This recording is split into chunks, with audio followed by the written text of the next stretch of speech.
هلا تماشاوان هیجا مجارا لوتکیا ناتوی کل ویلنویس رودا و نهاشی سردان جو بایدن بو امریکای شریل و اوکراینه لگل ویلدان تارنوکلوش روکاری سیاسیش استکهلم می بگیره دسته سلاو بوده که ویلدان کیک ویلدان دست پکی داد خوازم به پرسه دست پی بکم لوتکیا ناتو خلاص بو لویلنیوس دبیجن کو افسر کفتیترین جوین آن ناتو بویا دوی درباره ده نرخاندن آتا بگرم فرمو که بیل سلام اشتراكك جمال جالك سباس كم جبو بإمكانه نها بيجمان اف جبينا فيلنيوس جبو ناتو جبو بيشاروجا ناتو جبو بروغراما 20 سالين 30 سالين پیشیه اوه باعتا او کرن و باعتا قبول کرن و هاتن قبول کرن جکو 1% لوی داره کما او جی فرهبونا ناتوی به اندامبونا سویده tam kamil nebu. NATO hemû hesabê xwe ser wê kiribû ku Swêd divê lûtkeya Vilnius ew ê bikarbiya bibe endam li wê derê sozekî girtin lê ew nebû. Lê ji derveyê wî ji derveyê ku endametiya Swêd divê civînê de tasdîq nebû Swêd hîn ne endame resmî wekî din ev civîna NATOyê ji bo pêşeroja NATOyê ji bo ew ittifaka askeriya Atlantika Bakur bêguman maneyekî wî yê pir giran heye û ew ê di warê parastin û ewlekariya welatên di hundirê ittifaqê da maneyekî gelek mezin bileyze bêguman ew tenê du biryarê wan merivlê binêre ku ji sedî dido ya xasirayê wanî millî yê salane ji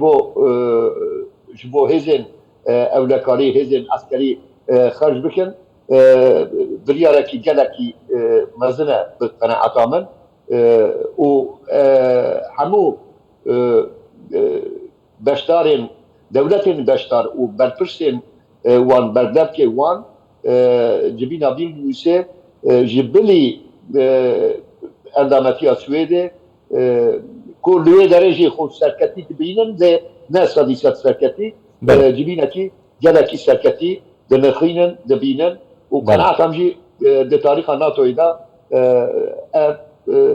rolekî wisa ew ê bileyze.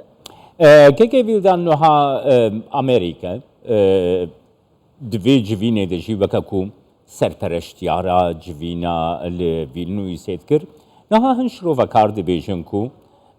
bi şerê Rûsyayê li Ukraynê welatên Ewropayê hemû welatên endamên NATO jî ketine bin bandora Amerîkayê de û Amerîka ji vê krîza ku li Ewropa tê jiyandin duwarê aborî de, duwarê gazê de, duwarê enerjiyê de zerarê nabîne welatên Ewropa dibînin û Amerîka vê yekê weke derfetekê ji xwe re bikartîne.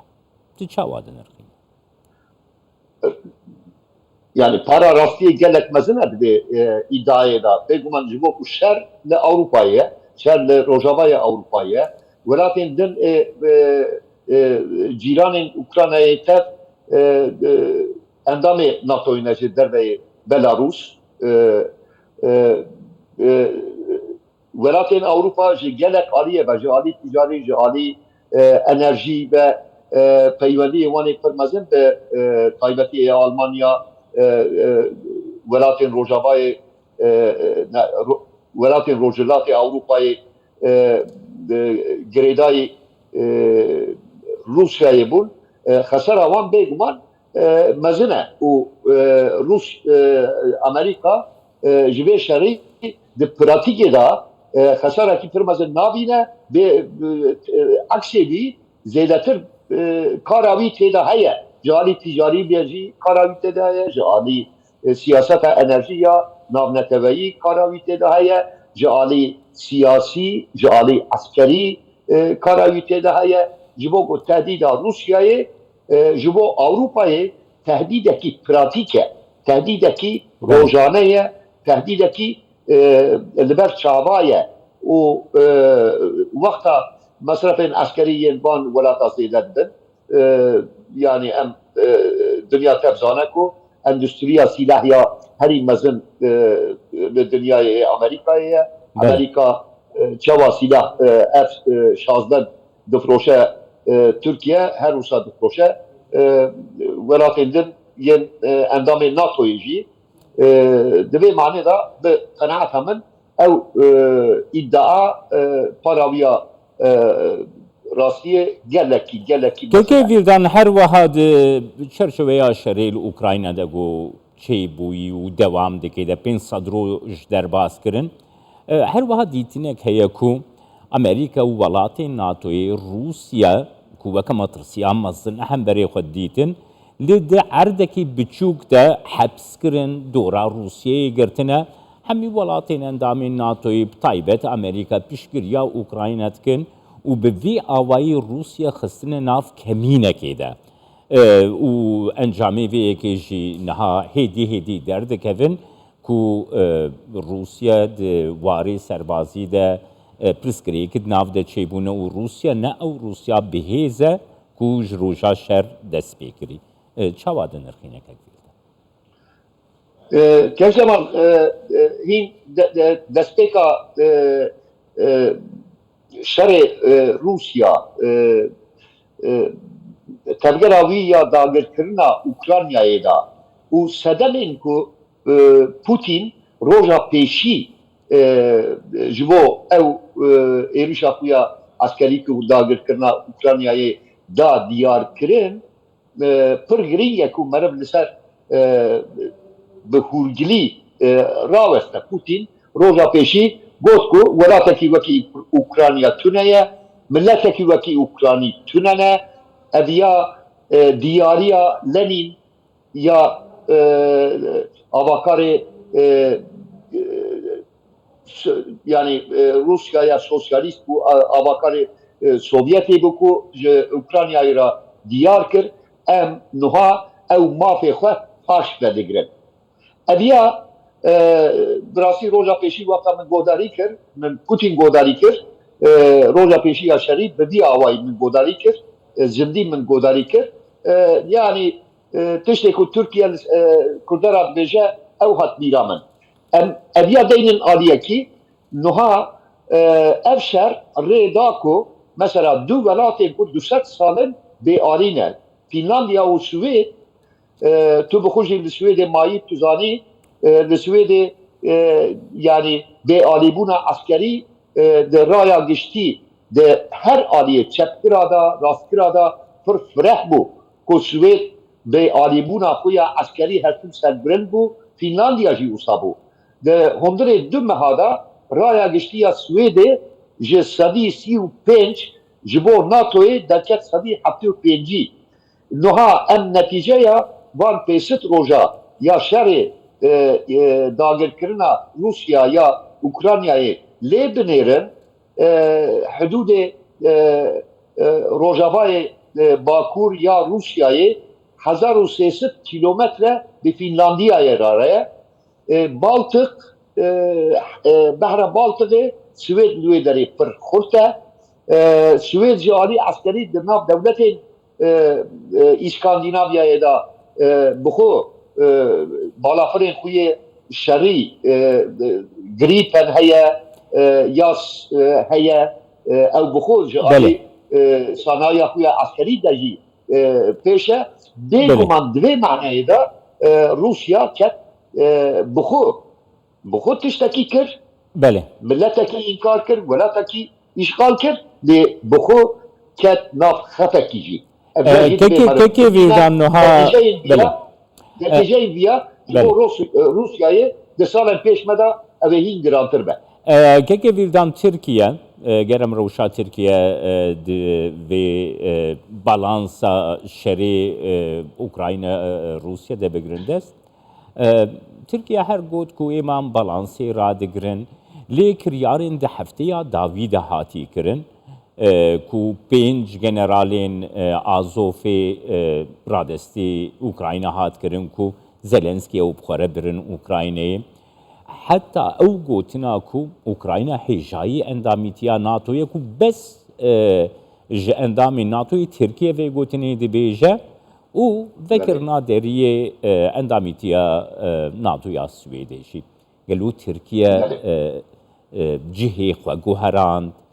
sekna Rûsyayê di vê derbarê de li gora baweriya te beramberî Tirkiye çawa dibe. Yani Tirkiye xwedî ragiriyekî balansê niha yan ew balans têk bir? Ez nedûyê qenaetê da me ku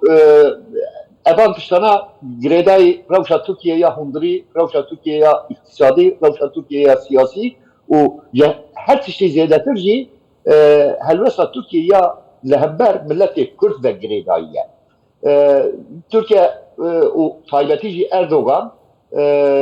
wekî siyasetmedarekî yani Machiavellekî modern e, pragmatîstekî pir ji bo desthilatdariya xwe dikare her tiştî hem qebûl bike hem red bike.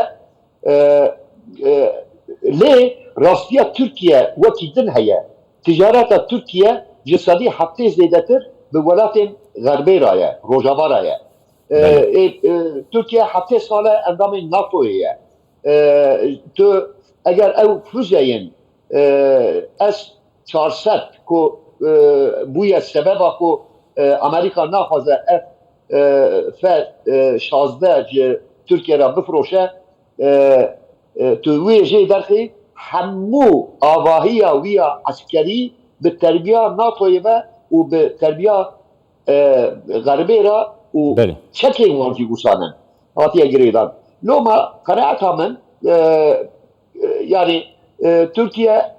destpêka şerî de jî ne mesela wan balans bû, mesela wan berjewendiyê bû ve mesela Erdogan berjewendiyê bû. Türkiye deynê xwe yê ji Rûsyayê ra bi milyara dolar a gaz paş vexistiye, pere tune ye. Türkiye devletekî îflaskirî ye û Türkiye mesela Kurda de ketiye nav xefekî ne xefekî ketiye yani ew tiştê ku Erdogan dibêje mesela bekayê wan girêdayî maf û azadiyê Kurda ye ku Kurda hem mesela Swêdî sedî pêncî eger yani tiştên Kur'an şewtandir ve sedî pêncî zêdetir diaspora Kurd ya li Swêdê ye. Loma ez nedûyê qenaetê da me balans dileyze niha ji xwe rêyekî digere ku desthilatdariya xwe ya li Tirkiye parê xurttir bike heta meha adarê ya hilbijartinan herêmî. Gelek spas kekêvîldan Tanrıkuluş ve Vakarî Siyasî Stockholm'ê gelmin. Ez jî gelek spas dikim.